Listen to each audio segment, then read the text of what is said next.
Hi, and welcome to Why Do Countries Exist, Episode 13, Azerbaijan.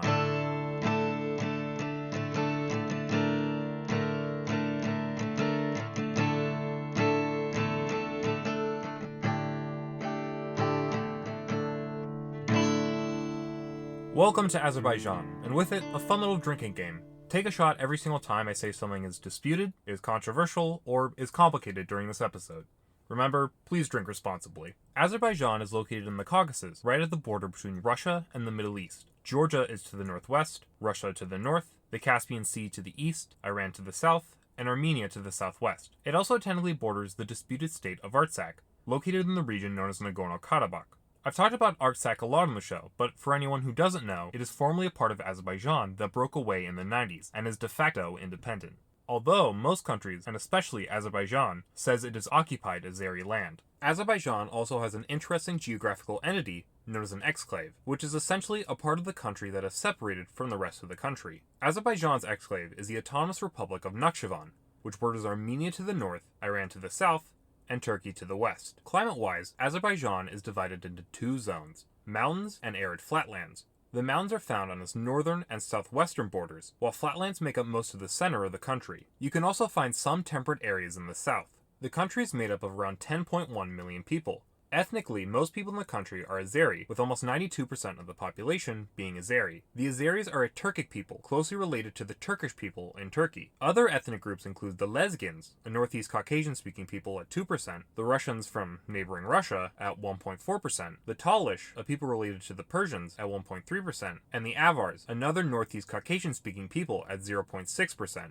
1.4% of the population is also Armenian, but most live in the disputed Artsakh region, with very few living in government-controlled land. Language-wise, most people speak Azeri, a Turkic language, with Azerbaijan actually being our first Turkic country we get to talk about. Turkic languages are of course spoken among the Turkic people of the world, with the most famous being the Turks of Turkey. Turkish, the language spoken by the Turks in Turkey, is actually closely related to Azeri, with the two languages apparently being so close, speakers of both languages can, for the most part, understand each other. Azeri is also closely related to other Turkic languages, such as Kashkai and Turkmen. I'm sure you're sick of me saying Turk by now, but unfortunately, Turk is a word that is going to be said far more times in this episode. Minority groups in Azerbaijan will speak their own respective languages, and Russian is a common second language in the country. Religion-wise, most people are Muslim, with well over 95% of the population belonging to some version of Islam. Most Muslims in the country are actually Shia Muslim, with 82% of the country belonging to some branch of Shiaism, while the remaining Muslim population is mostly Sunni. The rest of the population is mostly Christian, with Eastern Orthodox being the most common Christian branch in the country. Azerbaijan is also noted to be a very secular country, due to both the former Russian and the modern-day government cracking down and discouraging more traditionalist religious practices. Before I start with the history of the country, I want to briefly mention that Azerbaijan is one of those countries that has far more of the dominant ethnic group outside the country than in it. Many Azeris are found in the Russian region known as Dagestan, along with neighboring Georgia. However, most Azeris are found in northwestern Iran, which is actually called Iranian Azerbaijan, with 10 to 15 million living there, and actually are the largest ethnic minority in Iran. Why so many fall outside the country will be explained later on, but know that despite Azeris not appearing at first glance as a relatively populous people, and looking like a small fish in a big pond, they actually have over 30 million people around the world. So Azeri history is a fairly complicated affair, with even the start of Azeri history being controversial. Azerbaijan during antiquity was settled by a group of people known as the Albanians. No, not the Albanians from Europe that yell at Serbians on the internet. These Albanians are known as the Caucasian Albanians, and are believed to be closely related to the modern Lezgin people. Caucasian Albanians' history was closely linked with that of Armenia's and Georgia's, with Caucasian Albania at various points being vassals of the two states, and frequent intermingling occurring between all three. The Caucasian Albanians are seen by many Azeri historians as being the forefathers of Azeri culture, while Russian and Armenian historians argue that these early inhabitants of the region had little in common with the Azeris that would move into the land later on. Probably one of the most famous of the ancient Albanians would be Atropates, who was a governor in the Persian Empire, ruling a decent chunk of Iranian Azerbaijan, and a little bit of modern-day Azerbaijan. He would rule during the 300s BCE, and actually came into contact with Alexander the Great. Atropates would, by the end of his rule, manage to gain independence, forming a kingdom known as Atropateni. This kingdom would remain independent for several centuries, before becoming a part of the Sasanian Empire in the 200s CE. All of the region would be called Atropateni for some time. Atropates is important to the history of Azerbaijan due to the fact that Atropateni would slowly evolve into Azerbaijan over the years. The Caucasian Albanians would become Christianized during the 300s, with it becoming the dominant religion for a time before the Arab conquest in the 800s. The Arabs would bring with them Islam, and Azerbaijan became dominated politically by Persian and Arab Muslims. The greatest transformation in Azeri history would occur in the 11th century with the arrival of the Turks. Now, the Turkic invaders that moved into the region have their origins in Central Asia, particularly with a tribe known as the Oghuz Turks. This tribe in Central Asia managed to grow powerful, converted to Islam, and moved west into Iran and the Middle East. These Turks would settle wherever they conquered, with many settling in the Azerbaijan region. Those that settled would mix with the Caucasian Albanians, along with Armenians, Persians, and other ethnic groups in the area, beginning the creation of the Azeri ethnic group. During this time, a language known as Old Azeri was spoken. While at first it would appear closer to languages like Persian and Talish, it would over time become more and more Turkic. Over the next 500 years, the region would continue to see more instability, as rival groups of Turks would fight each other for control of the region, along with continued migration from Central Asia and invasions by the Mongols. Some important dynasties during this time are the Ildegizids, the Shirvan Shah, the Mongol Ilkhanate, the Karakoyunlu, and the Akkoyunlu. Turkic control of the region would ironically end, as the Turkic Azeri language finally developed in the 16th century. The new Iranian kingdom of the Safavid dynasty would take control of Azerbaijan and dramatically change the religious makeup of the region. While previously most had been Sunni Muslim, the Safavids would set to work converting the population towards a branch of Shiaism known as Twelver Shiaism. Most of these conversions came under threat of death, but despite the harsh tactics, they proved to be effective, as even today, Azerbaijan remains one of the few countries with a Shia majority. The region will be fought over by several different Persian dynasties and the Ottomans, with the Persians mostly maintaining control of the region, with some brief Ottoman occupations. Russia, starting in the 18th century, pushed deeper and deeper into the Caucasus, and began threatening Persian control of the region, as the Persians struggled more and more as the years went by and internal strife plagued their lands. After a decisive Russian victory in the Russo-Prussian War of 1804 to 1813, Persia will be forced to sign the Treaty of Gulistan, bringing most of modern-day Azerbaijan into Russian control and separating it from Iranian Azerbaijan. Now, one of the important things you should probably know about Azerbaijan is that the country is rich in oil. Oil has been a part of the Azeri economy since even ancient times, often being used to keep fires alight. However, starting in the late 1800s, the oil economy would change, with oil now being used to power cars, boats, and planes. Foreign money was brought into the country, and the capital Baku found itself from just a small city on the Caspian Sea to one of the major cities in the region. Azerbaijan found itself linked to European Russia more and more, as railroads and roads were built to transport oil to the rest of the empire. But with this increase in oil, it also saw tension. While there were Azeris, who at this point in history were called Tartars, who benefited from the oil boom, it was mostly foreign capitalists and Russian administrators who saw the most gains. The Tartars found themselves in increasing competition with the neighboring Armenians. These two groups found themselves being pitted against each other by the Russians, who believed that by getting these groups to direct their anger at each other, and not towards them, it would make it easier to control the region.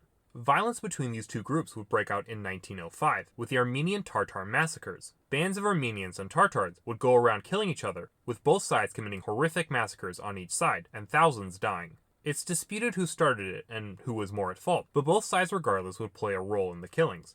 By 1907, the massacres would die down, but during World War I they would pick up again. As news of the Armenian genocide reached the Russian-controlled Caucasus, many Armenians blamed other Muslims in the region for letting these massacres happen. This, and the lack of any real Russian authority in the region, due to the declining state of the Russian Empire, resulted in even more massacres breaking out. With general disorder in the Caucasus, by April 1918 the entire region broke away, with a new Transcaucasian Democratic Federative Republic, really rolls off the tongue there, being formed. The country lasted only a month, as the Georgians, Armenians, and Tartars, making up the republic, barely agreed on anything except that the other guys in the republic stinked. The Tartars formed the Azerbaijan Democratic Republic, or ADR, making up most of what is now Azerbaijan, with the exception of Nakhchivan. Now, the name is actually fairly interesting, because before, if you said you were from Azerbaijan, everyone assumed you meant you came from northwestern Iran. Modern-day Azerbaijan was usually called at this time either Caucasian Albania, Shirvan, or Eren. Azeris also stopped being called Tartars with the formation of the ADR, and the ethnic group was now referred to as simply Azeri. The ADR came to be dominated by a political party called the Musavid Party. The Musavids were Azeri nationalists, but also fairly liberal. Under their rule, Azerbaijan became a fairly progressive place in the Muslim world. It was the first Muslim country in the world to actually have a parliamentary republic, with multiple different political parties allowed to participate in politics, along with reserved seats for ethnic minorities. Universal suffrage would also be expanded to women, making Azerbaijan the first Muslim-majority country to give women the vote. However, the ADR also came to be dominated with violence during this time. It had border disputes with both Georgia and the new Mountainous Republic of Northern Caucasia to the north of it. But its most bloody and controversial conflict came from the Armenians. Many Armenians found themselves living in Azerbaijan, and likewise many Azeris found themselves living in Armenia, and both groups wanted to join their own respective countries. The conflict was fought mainly in the region known as Karabakh, with both sides moving thousands of troops and irregulars into the region, and numerous massacres occurring. Now I know it's probably getting a bit repetitive to hear me say numerous massacres or killings or whatever, but it's important to note that both the Caucasus at this point in history are a hazy mess, and finding unbiased information that accurately and fairly depicts the events going on is just about impossible. So it's hard to write a narrative about the military campaigns going on. But also know that every time I say numerous massacres, it means thousands upon thousands of very often unarmed men, women, and children being killed in stomach-turning ways, with those that survive suffering through starvation or political repression. Now before I move on, I do want to talk about one interesting event that happened in these conflicts. With the end of World War I fast approaching, and the Russian Revolution in full swing, Baku and its oil became something almost everyone in the region wanted. Russian communists, Russian monarchists, the German Empire, the Ottoman Empire, Armenians, Azerbaijan, and even Britain all wanted to try and hold that precious oil in Baku. In June 1918, the Ottomans, with assistance from the Azeris, moved to take Baku from the communists that were occupying it at that time. These communists were overthrown by a combination of socialists and Armenians, who invited the British to come in to try and hopefully prevent the Turks from taking the city. The British did come, but found the situation untenable. Most of the socialists and Armenians were simply militiamen, with little actual fighting experience, and many Armenians took to killing Azeris in the city rather than manning their posts, and the socialists often had to vote before they committed to any action, something that doesn't make for an effective fighting force when engaging the enemy. The small British force left the city in September, and the Turks took the city, resulting in 10 to 30,000 Armenians being killed. Another note before we move on. I just want to let you know that if you are doing the drinking game, you have reached the halfway point. Please have a glass of water before continuing on with this episode, and know you're not out of the woods just yet. By 1920, the Russian communists had effectively defeated the Whites, and turned to the Caucasus to bring back the parts of the Russian Empire that had broken off. The Soviets took Azerbaijan in April of 1920, with Armenia and Georgia quickly falling back into the fold by year's end. The Soviets formalized the Azerbaijani Soviet Republic's borders, with two very important additions. First off, it gave Nakhchivan to Azerbaijan. This was done both because Nakhchivan had a decent Azerbaijani majority, but also to appease Turkey, who wanted to see that the Azeri population was well respected. It also created an autonomous zone in Azerbaijan, known as the Nagorno-Karabakh Autonomous Oblast. This region had a large Armenian majority, and was created to give them some measure of autonomy within Soviet Azerbaijan, and also to be used as a base to punish the Azeris should they ever appear too rebellious. The formation of this oblast will surely quell any ethnic tension or simmering hatred in this disputed territory forever and ever, and definitely bring everlasting peace. Soviet times saw Azerbaijan become even more industrialized, as oil from Baku was relied on more and more. Other industries like tea making were present, but Azerbaijan's economy and role in the Soviet Union was almost entirely based around oil. During World War II, the Germans actually attempted to take Azerbaijan, which, if successful, would have crippled the Soviet economy, but they were halted by stiff Soviet resistance. Azerbaijan also saw increasing modernization. This modernization saw Azeri society become fairly secular, as religious extremism and even public shows of religion were discouraged by Soviet authorities to root out reactionary elements in society. As the Soviet times dragged on, the country found itself entering a period of depression, both in an economic and societal way. The Soviet Union began moving oil production out of Azerbaijan, as new oil fields were found in other Soviet states, and the economy began to stagnate. Starting in the 80s, more and more Azeris began to demand a greater say in their way of life, and the running of politics. Opposition groups began to spring up, and protests grew in the country. One protest in Baku 1990 would lead to the Soviet authorities to bring armed troops into the country, where they killed around 150 protesters and wounded at least 700 more. This event, known as Black January, helped further reinforce the growing sentiment among Azeris that the time for independence was needed. However, probably one of the biggest reasons for Azeri demands for independence was over Nagorno-Karabakh. The Armenians living there saw the writing on the wall, recognizing soon that the Soviet Union would break apart. The Nagorno-Karabakh Autonomous Oblast voted to join with Armenia, provoking retaliation from the Azeris. The Azeris firmly believed, and still to this day, believe that Nagorno-Karabakh belongs to Azerbaijan, and refuse to let the region fall into Armenian hands. Now, I've done a full episode talking about the Nagorno-Karabakh conflict, the disputed Republic of Artsakh, and just the history of the region that occurred. So I'd encourage you to go listen to that so you can get a fuller and better understanding of the conflict. But I'll briefly go over the course of the conflict now, just in case you didn't watch that episode. Shame on you. Azerbaijan and the Armenians fought over the disputed territory, with both sides committing massacres and war crimes from 1988 to 1994. By the end of the conflict, however, the Armenians came out on top, with the Armenians holding most of the former Nagorno-Karabakh Oblast, along with much of the surrounding territory, and formed the unrecognized country of Artsakh.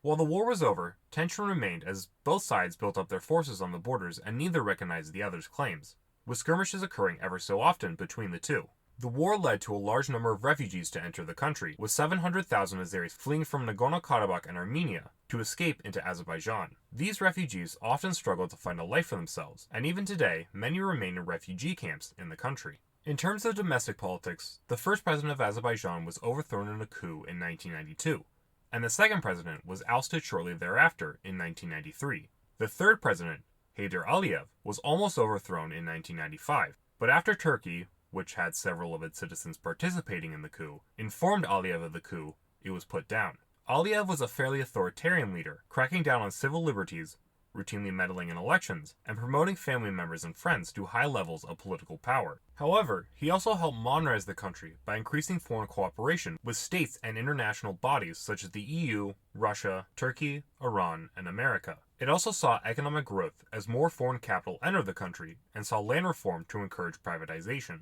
Similar to the Soviet years, he also discouraged expressions of religious faith, helping make Azerbaijan a fairly tolerant country of Western ideas, fashions, and norms, albeit at the cost of religious liberty. In 2003, Heydar Aliyev died, being succeeded by his son, Ilham Aliyev, who remains president to this day. He has continued much of the work of his father, modernizing the country, promoting friendly relations with many of its neighbors, with the exception of Armenia, of course, promoting greater government investment into the economy, while also increasing the GDP. Along with, perhaps unsurprisingly, human rights violations, unfair electoral laws, and corruption. Azerbaijan also has a prime minister, with the current prime minister being Ali Asadov. Asadov has been prime minister since 2019, and his job is mainly to carry out the orders of Aliyev, with the president holding most of the power within the country. Both Aliyev and Asadov are members of the New Azerbaijan Party, or YAP. The party fits the mold of a post-Soviet party of power. This means the party doesn't really have a coherent ideology, except that it wants to carry out the will of the president.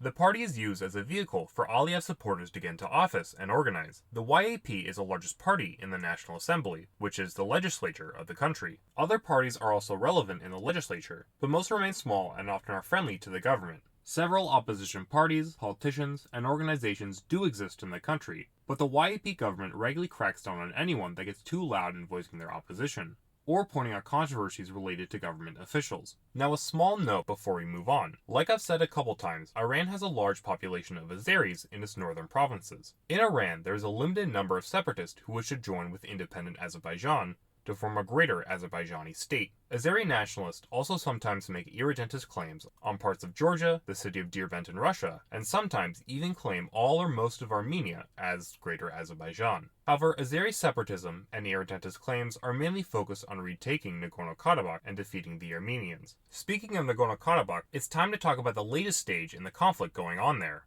In late September of 2020, Azeri forces crossed the line of contact and began retaking large parts of the Nagorno-Karabakh region. Now, reports during the fighting, and even now that it's all over, are sketchy, disputed, and complicated to fully understand. Armenian reports said that Azerbaijan had crushed most resistance into Nagorno-Karabakh, and the Azeris had suffered heavy casualties against the brave Armenian warriors. Azeri reports, however, said that Armenian troops using outdated methods and tech were often overrun by the well-disciplined Azeri troops, equipped with the latest Israeli and Turkish tech. Both sides over-reported the deaths on the enemy side, while under-reporting deaths on their own side. However, it became clear starting in mid-October that the Armenians were seriously in trouble. The Azeris, while certainly losing many men and equipment, were able to replace these losses, something which the Armenians struggled to do.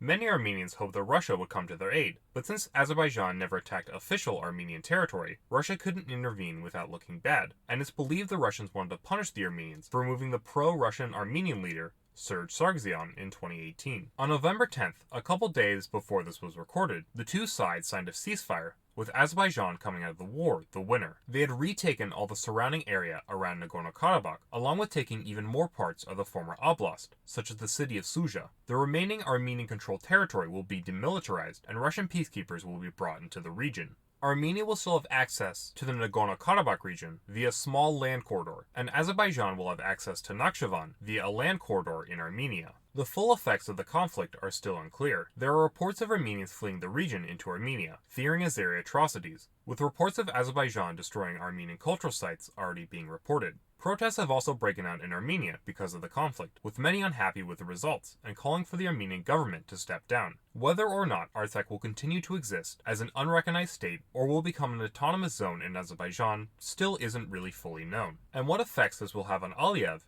and the YAP's rule on the country still isn't fully clear. All we can really say is Azerbaijan has gained a lot of land and national pride, at the cost of thousands of dead Azeris and Armenians. So why does Azerbaijan exist? Azerbaijan is a country that has been defined by conflicts. It is often talked about in the context of Armenian history. Many of its important points in one way or another relates to the issues the country has with Armenia, and most sources framing its history in such a way. With the 2020 war over, or at least so it seems, the question arises, will Azerbaijan continue to be defined by struggles against Armenia? Will the country grow closer with Turkey? Will Greater Azerbaijan happen? Will Russia step in to punish Azerbaijan? And will Aliyev get rid of that goofy mustache? That is something only time will tell. Next, we will go west to the Caribbean country of the Bahamas. Prepare for the British, a pirate republic, and strangely, a place with slavery, but also kind of a holy grail for slaves. Anyways, thank you for listening. I apologize with how long it took to get this video out, but hopefully, as the quarter ends for me, I'll be able to release videos faster and faster. Anyways, if you want to email me, you can email me at whydocountries.exist@gmail.com for your thoughts, comments, suggestions, or hate mail. Thank you, take care, I hope you have a wonderful rest of your day. The sources I use for this video are Caspian Report's video, Why Armenia and Azerbaijan Are at War, Caucasian News video, History of Caucasian Albania, DFT's Histories video, History of the Seljuk Turks, Geography Now's video, Azerbaijan, Global Security's article, Armenia begins the handover of Azerbaijani land under Karabakh peace deal, Mesa Man's videos, What's the difference between modern Turkish people and Central Asian Turks, and who are the real Caucasians, Mr. History's video, A Super Quick History of Azerbaijan, Stratford's video, Azerbaijan's Geographic Challenge, The Great Wars videos, The Brief Independence of Georgia, Armenia, and Azerbaijan, Adventures of the Dunster Force, Parts 1 and 2, and The Run for the Oil Baku Fields, Wikipedia, and I'm gonna butcher this name, Zargatunia Hayasta's video, Original Inhabitants of Azerbaijan.